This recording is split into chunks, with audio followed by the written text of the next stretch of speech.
Então, eu creio que realmente volta ao modelo da igreja primitiva. O Espírito Santo, obviamente, organizou que fosse assim, né? Desde o livro de Atos, logo no começo, logo após o nascimento da igreja no dia de Pentecoste, diz a Bíblia que todos estavam juntos, né? Tomavam suas refeições com alegria e singeleza de coração, e fala assim, diariamente estavam juntos, no templo e nas Nas casas, casas. né? E depois a gente vê outros livros do Novo Testamento. Na realidade, são 5 livros do Novo Testamento que falam diretamente sobre as igrejas nas casas e outros que falam indiretamente. Por exemplo, quando fala aqui uma das qualificações lá em Timóteo e Tito, do presbítero ou do pastor, bispo, que ele seja hospitaleiro, obviamente está se referindo a que é esperado dele sempre ter uma igreja na casa dele também. E quando em 2 João, segunda epístola de João, fala que não é para receber em casa alguém que vem com uma doutrina diferente, obviamente, pelos que os teólogos dizem, está se referindo a receber em casa no sentido de vem ensinar na sua casa, Uhum. porque os cristãos tinham igrejas nas casas, né? É algo tão bíblico e funciona, porque é tão orgânico. Eu estava orando aqui tem uma oração da meia-noite a meio-dia e tal, e eu sempre gosto de às 3 horas da manhã lá orar com o pessoal. Tal. Um dia eu estava orando aqui, o Espírito Santo falou algumas coisas comigo, né? Ele falou, Josué, nunca se esqueça de uma coisa. Aqui é 100% a minha graça. E nunca se torne um profissional da religião. Uau. Seja sempre sensível à minha voz e dependente da minha graça. Por isso que eu fico muito em paz, muito tranquilo. Como você, é graça e graça e graça e graça. E nós apenas somos a luva e ele é a mão. Não, não. Porque você participa de algo que, se você sair, não tem penalidade nenhuma. Uhum.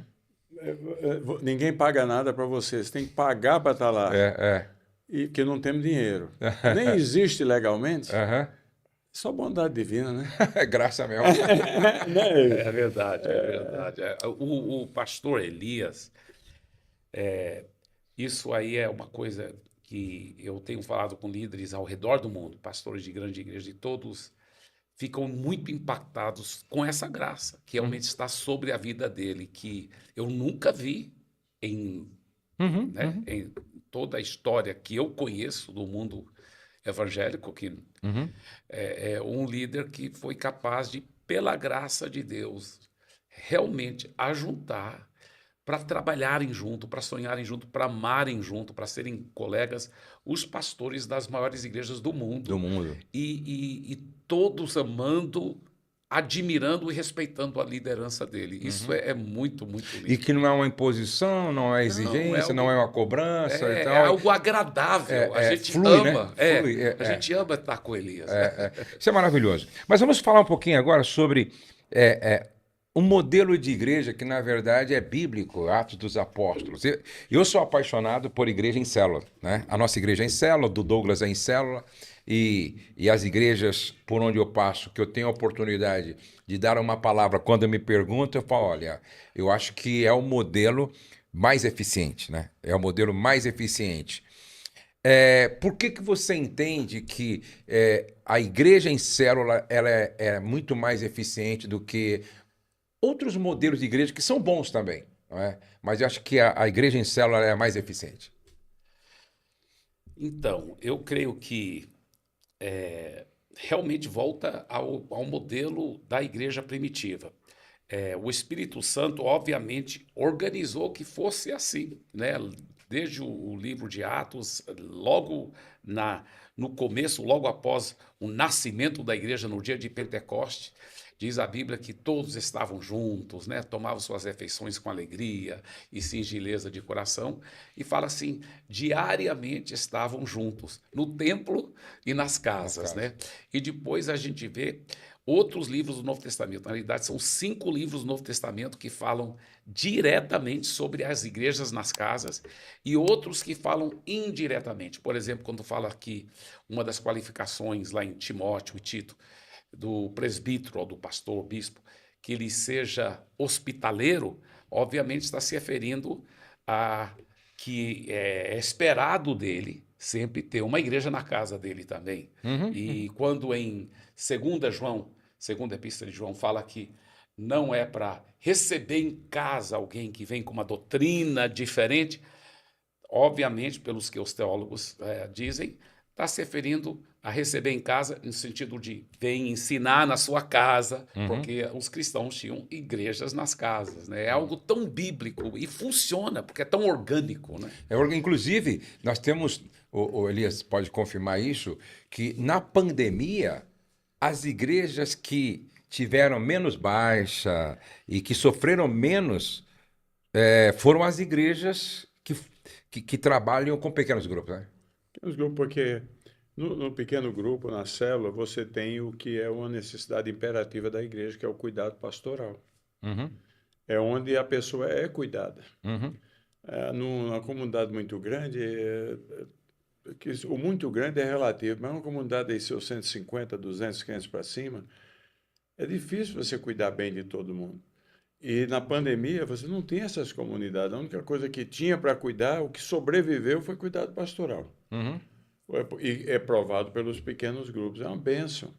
É uma bênção os pequenos grupos ou células, porque as grandes igrejas hoje fazem os pequenos grupos porque o cristianismo, na sua natureza, é uma religião comunitária de pertencimento. E a comunidade e o pertencimento só acontece nos grupos pequenos. Uhum.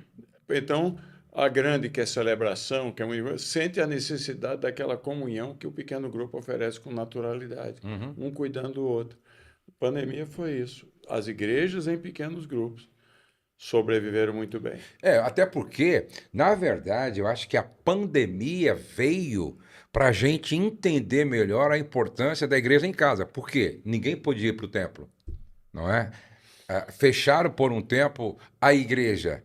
Então, as igrejas que já funcionavam através dos pequenos grupos, apenas começou a fazer mais reuniões, né? E fortalecer ainda mais os pequenos grupos. Agora, os pastores que não, que trabalham mais com programas e tal, esses tiveram sérios problemas. Inclusive, eu passo com frequência por igrejas que perderam muita gente. Isso, isso, E aí eu passo por igrejas que trabalham com células que cresceram.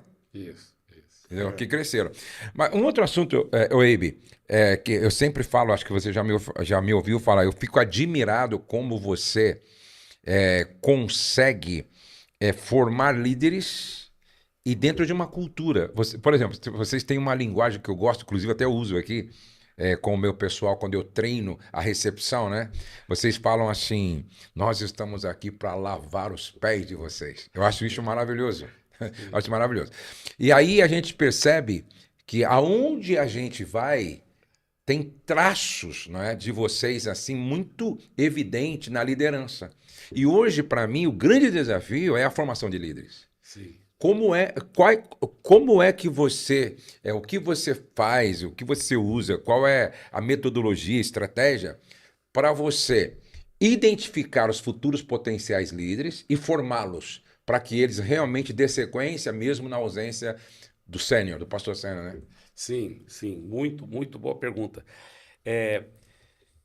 Uma das coisas que a palavra de Deus mostra muito claramente, é claro que uma das qualificações é que o bispo seja irrepreensível. Então, quando a gente vê um cristão que já foi discipulado, cuidado, consolidado, e ele está tendo uma relativa maturidade espiritual, então nós não pensamos duas vezes. Nós já estamos amorosamente encorajando ele para considerar se tornar um líder. E se ele aceitar o desafio, então vai começar um discipulado mais profundo, um a um.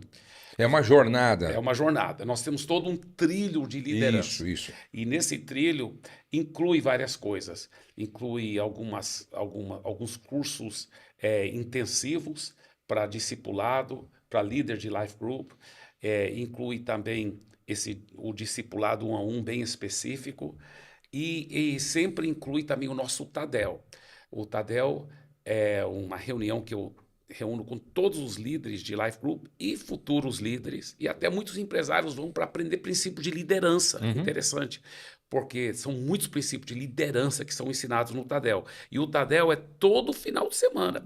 Então, nós temos o Tadel antes do culto, e por causa disso, nós temos agora 12 cultos de celebração no final de semana e 7 Tadéis, né? Então 7 Tadéis. Então, mas, por exemplo, semana passada, nós tivemos entre 600 e 700 líderes sendo treinados. Para quem está assistindo, o Tadel é treinamento avançado de líderes. De líderes. Então, nós tivemos entre 600 e 700 líderes sendo treinados lá, E eu investindo meu coração neles. Eu vejo o Tadel, o lugar onde esses futuros líderes de célula e também os atuais líderes, é o local onde eu pego o meu coração de pastor e coloco dentro deles. Porque o papel principal do pastor, pelo que Efésios 4 diz, não é para cuidar de ovelhas. O papel principal dele é de equipar os santos para que os santos saibam cuidar de ovelhas. Então, claro que o pastor é perito em cuidar de ovelhas, mas o papel principal dele é equipar os santos. Então, no Tadel é onde eu estou equipando essas centenas e centenas, vai chegar logo agora a 1000 líderes de pequenos grupos para cuidar bem das pessoas. E é muito legal porque eu faço isso nos todos os 7 Tadéis, mas só ministrando uma vez. Porque eu ministrei só no sábado à tarde, nosso primeiro Tadel, que é 4 horas da tarde. Aí foi gravado, aí passa nos telões de todos os nossos Tadéis. E é muito interessante essa cultura de assistir o treinamento na tela. Porque... E presencial, e o cara tá lá presencialmente, mas o preletor não tá, né? Exatamente, e isso é muito importante porque tem alguns grupos que têm dificuldade, entendeu? Tem pastor que não faz isso porque ele não se atualizou ainda. Sim. Mas hoje, com a tecnologia, a gente pode facilitar. Por exemplo, você ministra uma vez Isso. e é assistido por tantos outros o mesmo conteúdo e tal. Isso. Você fala uma coisa, Elias, que eu acho muito interessante, que Jesus tinha os olhos na multidão, mas o coração nos 12, pensando em treinamento, é isso? A mente e o coração. A mente e o coração. A mente e o coração. Então, a atenção dele para os 12 era diferente da atenção dele para a multidão, né?